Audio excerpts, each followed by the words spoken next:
అంశము దేవుని రాజ్యమును వెదకండి.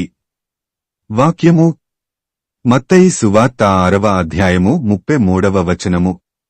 కాబట్టి మీరు ఆయన రాజ్యమును నీతిని వెదకుడి, అప్పుడవన్నీయు మీకు అనుగ్రహింపబడును. ప్రభువునందు ప్రియులారా, నేటి వాక్యమును ధ్యానించుకుందాము. పరలోకరాజ్యము వెళ్లాలని అందరూ కలలు కంటారు. ఊరికే దేవుణ్ణి నమ్మేస్తే చాలు పరలోకరాజ్యం ప్రాప్తిస్తుంది అని భ్రమపడుతుంటారు. ఈ భూమ్మీద మనం జీవించే జీవితం మన ఇష్టానుసారమైనది కాక దేవునికి ఇష్టమైన జీవితం జీవిస్తేనే పరలోకరాజ్యంలో ప్రవేశం ఉంటుంది తప్ప ఊరకనే దేవుణ్ణి నమ్ముకుంటే పరలోకరాజ్యం రాదు. లాజరు ధనవంతుని సన్నివేశంలో తండ్రియైన అబ్రాహాము ధనవంతునితో, కుమారుడా, నీవు నీ జీవితకాలమందు నీకిష్టమైనట్టు సుఖము అనుభవించితివి అని లూకా 16:25లో అన్న మాటలు ఇందుకు నిదర్శనం. భూమ్మీద తమ శరీరాలను సుఖపెట్టిన వారి ఆత్మ నరకంలో నరకయాతన అనుభవిస్తుంది.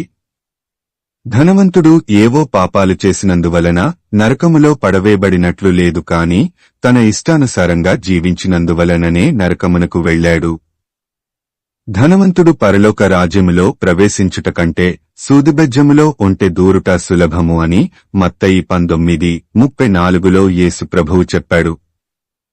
అయినప్పటికీ ధనము సంపాదించుకోవడం, ధనవంతులుగా ఉండటం పాపము కాదన్నట్లు యేసు ప్రభువు చెప్పిన మాటలకి అంత ప్రాధాన్యత ఇవ్వరు.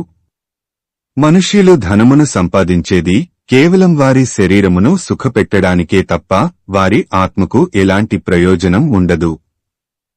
ఆత్మయే జీవింపచేచున్నది, శరీరము కేవలము నిష్ప్రయోజనము అని యోహాను 6:63లో బైబిల్ చెప్పే మాటలు పెడచెవిని పెట్టి మట్టిలో కలిసిపోయే ఈ శరీరానికి ఎంతో ప్రాధాన్యతనిచ్చి శరీరానికి ఎన్నో మెరుగులు దిద్దుతుంటారు. మనుష్యులు ఈ లోకంలో జీవించడానికి ఆహారం, వస్త్రాలు అవసరం.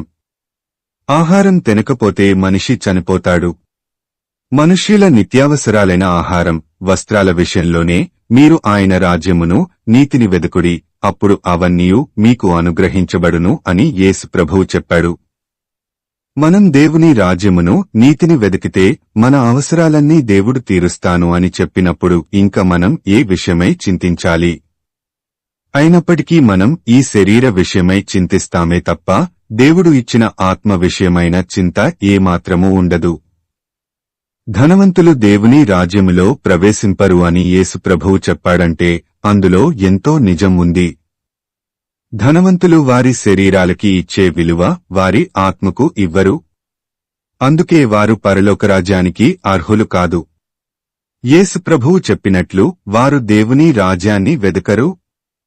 వెదకుడి మీకు దొరుకును అని చెప్పబడిన మాటను ఆధారము చేసుకుని మనకిష్టమైనది వెదకకూడదు. దేవుని రాజ్యమును, నీతిని, సమాధానమును వెదకాలి. భూమి మీద దేవుని రాజ్యాన్ని వెదకకపోతే వారు దానిని కనుగొనలేరు.